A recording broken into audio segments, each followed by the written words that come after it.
Este vídeo fala sobre coisas que ainda não apareceram no anime.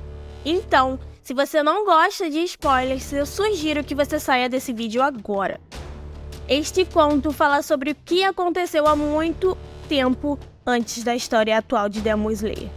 Yoriti era um dos 2 irmãos gêmeos que nasceram na família de um senhor. As pessoas achavam que os gêmeos podiam causar problemas para decidir quem ia ficar com o poder e o dinheiro da família. Mas o pai deles não teve dúvida nenhuma.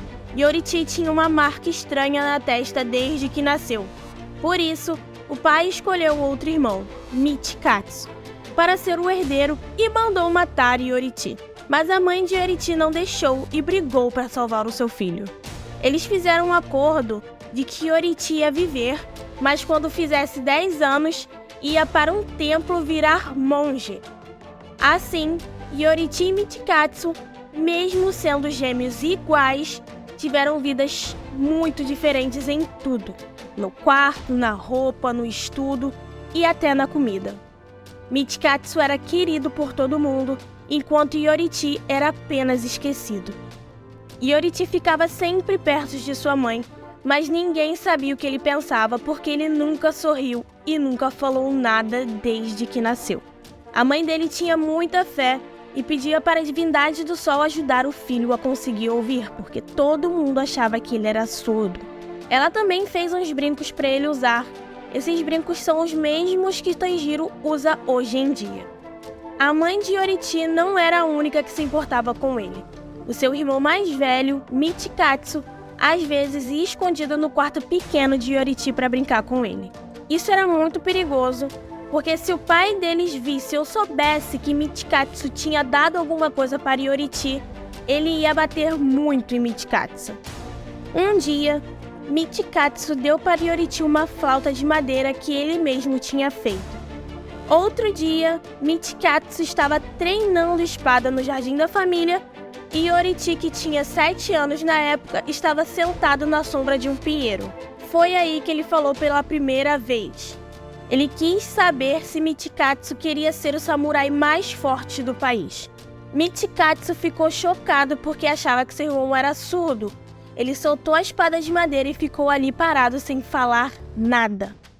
Yoriti disse que também queria ser um samurai, mesmo que seus pais quisessem que ele fosse um monge. Ele disse que respeitava o sonho de seu irmão e queria ser o segundo melhor samurai. E ele sorriu pela primeira vez. Depois disso, Yoriti começou a ver como seu irmão treinava para aprender também. Naquele tempo, Michikatsu tinha um mestre que era servo de seu pai. Ele deu uma espada de brincadeira para Yoriti e ensinou como segurar e muitas outras coisas. Ele desafiou Yoriti a tentar acertá-lo e ficou em posição de luta. Mas Yoriti foi muito rápido e deu 4 golpes seguidos no homem. No pescoço, no peito, na barriga e na perna. O homem voou pelo ar e caiu desmaiado. Mesmo mostrando tanta força, Yoriti desistiu de ser um samurai, porque não gostava de machucar os outros. Michikatsu, que viu tudo, quis saber como seu irmão mais novo era tão forte. Yoriti explicou que ele via coisas que os outros não viam, como o inimigo respirava, como eram seus ossos, como seus músculos se mexiam e como o sangue corria pelas suas veias. E Michikatsu não entendeu nada. Yoriti tinha 2 dons especiais desde que nasceu: uma marca e a visão transparente. A maioria dos Hashiras só conseguem ter esses dons depois de muito tempo, isso se conseguissem. Mas ele não. Ele tinha esse dom desde que nasceu. Yoriti não queria mais saber de espada. Ele ficava entediado quando Michikatsu começava a falar disso e preferia brincar de jogos de tabuleiro. Mas o pai deles ficou sabendo que Yoriti era muito forte e mudou de ideia. Claro que o vassalo foi lá fofocar para ele. Ele quis que Yoriti fosse o herdeiro e Michikatsu fosse o monge. De um dia para a noite as coisas se inverteram, eles trocaram de papéis. Em uma noite bem cedo, Yoriti foi ver Michikatsu no quarto pequeno que era dele antes. Ele contou que a mãe deles tinha morrido e que ele ia para o templo. mas ele queria se despedir do irmão e dizer que ia se esforçar todos os dias. Ele pegou a flauta que Michikatsu tinha dado para ele e enrolou em um pano. Ele tratava a flauta como se fosse muito importante para ele. Yoriti se curvou para seu irmão querido e foi embora. Ele não levou quase nada. Depois, Michikatsu soube que Yoriti foi para o templo para deixar seu irmão seguir o seu sonho de ser o melhor samurai. Yoriti sempre ficava perto da sua mãe porque ela estava doente e não conseguia mexer bem o lado esquerdo do corpo. Ele ajudava ela o tempo todo. Mas todo mundo achava que ele era apenas uma criancinha que queria ficar perto de sua mãe. Depois que ela se foi, Yoriti queria só correr e ver o céu bonito. Ele correu um dia inteiro sem parar até chegar nas montanhas. Lá, ele encontrou uma menina que estava parada com um balde na mão. Ela disse que toda a sua família tinha morrido de uma doença e que ela estava sozinha e triste. Então, ela foi pegar uns bichinhos na água para levar para casa. Mas ela ficou parada ali e não conseguia se mexer. Quando o sol ia se pôr, ela soltou um bichinho do balde, colocando ele de volta. Ela ficou com pena de separá-los de sua família. Yoriti viu a tristeza da menina e decidiu ficar com ela.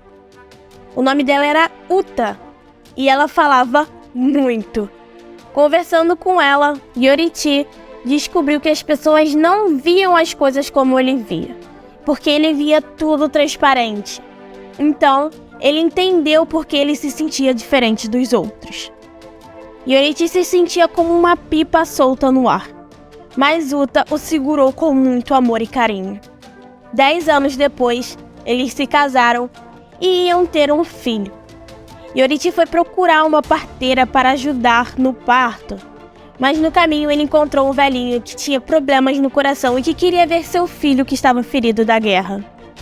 Yoriti, com seu bondoso coração, ajudou o velhinho e levou ele até seu filho. Então ele pensou em procurar a parteira no outro dia e voltou para casa.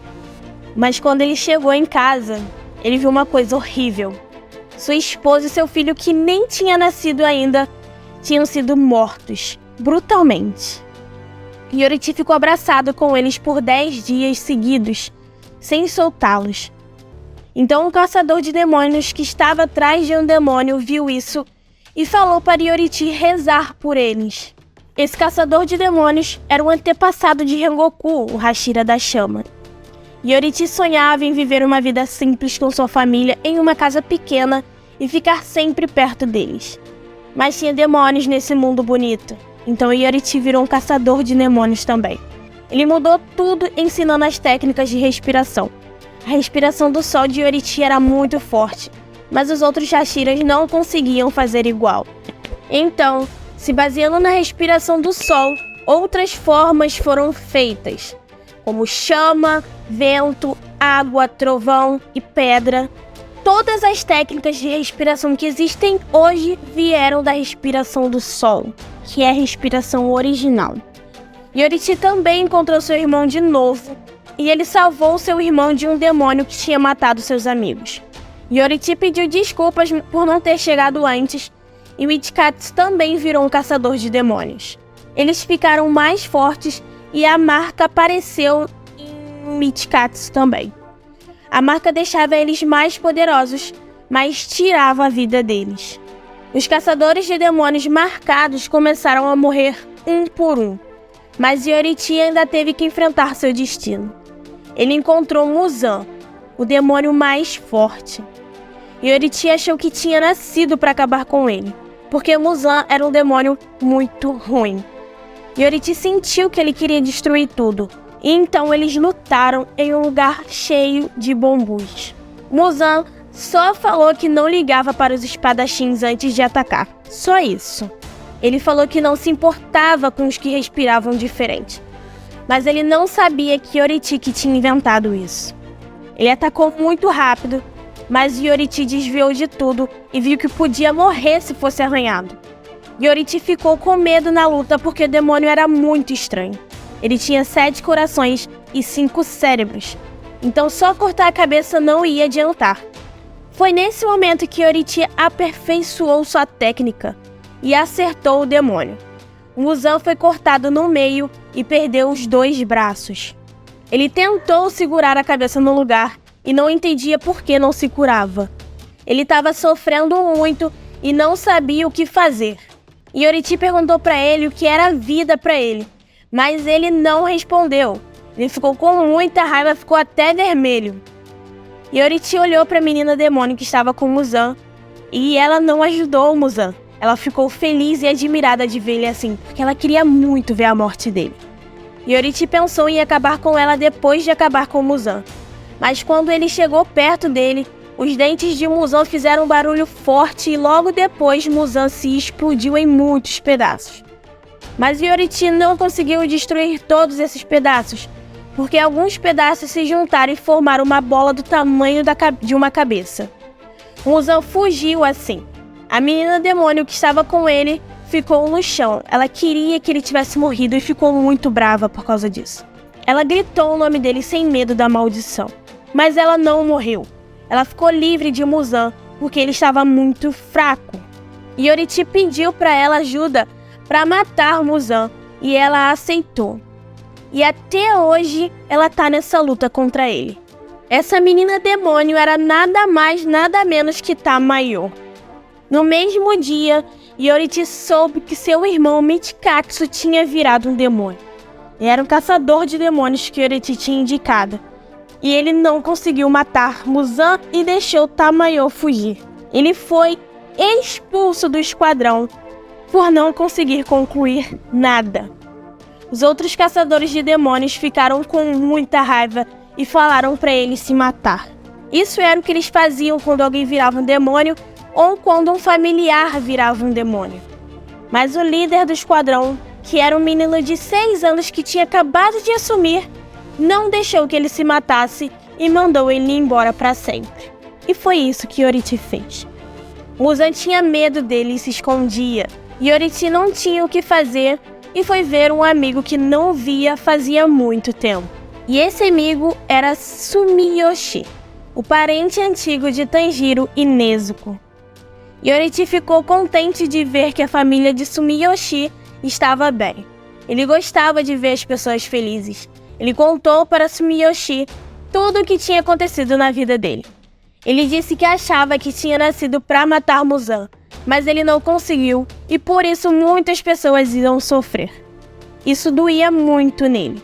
Sumiyoshi não sabia o que falar para ele, mas sua filha de 2 anos, Sumire, abraçou Yoriti. Sumiyoshi falou para ele pegar ela no colo. Yoriti pegou e viu ela sorrir e rir. E ele começou a chorar. Quando o filho e a esposa de Sumiyoshi, Suyako, chegaram em casa, Yoriti segurava Sumire com carinho e chorava muito. Ele devia estar pensando na família que ele perdeu. Suyako também abraçou Yoriti e fez comida para ele. Mais tarde, Suyako pediu para Yoriti mostrar suas 13 formas de espada para a família. Sumiyoshi prestou muita atenção e guardou tudo na cabeça. As formas de respiração do sol de Yoriti eram tão bonitas que Sumiyoshi nem respirava. Yoriti parecia mais um anjo do que um homem. Depois disso, Sumiyoshi falou para Yoriti voltar outra vez.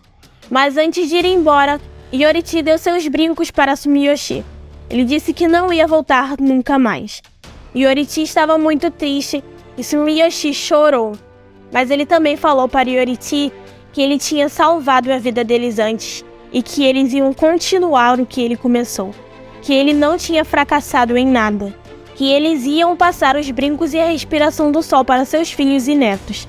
E isso fez Yoriti sorrir com o sol nascendo do céu.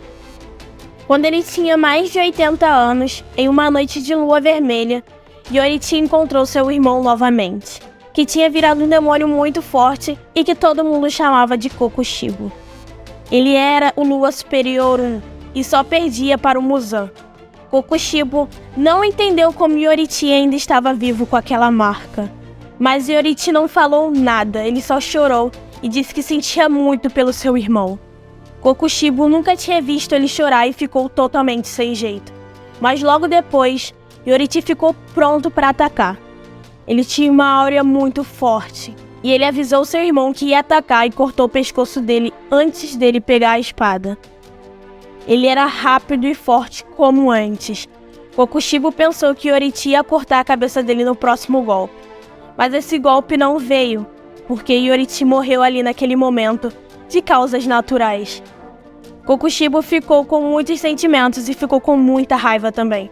Ele cortou o corpo do Yoriti no meio e também cortou a flauta de madeira que ele tinha dado a ele quando eles eram crianças. Yoriti guardava essa flauta com ele por muito tempo.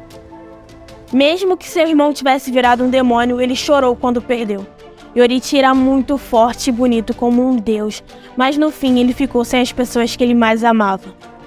Mas como Sumiyoshi falou uma vez, ele não fez tudo à toa.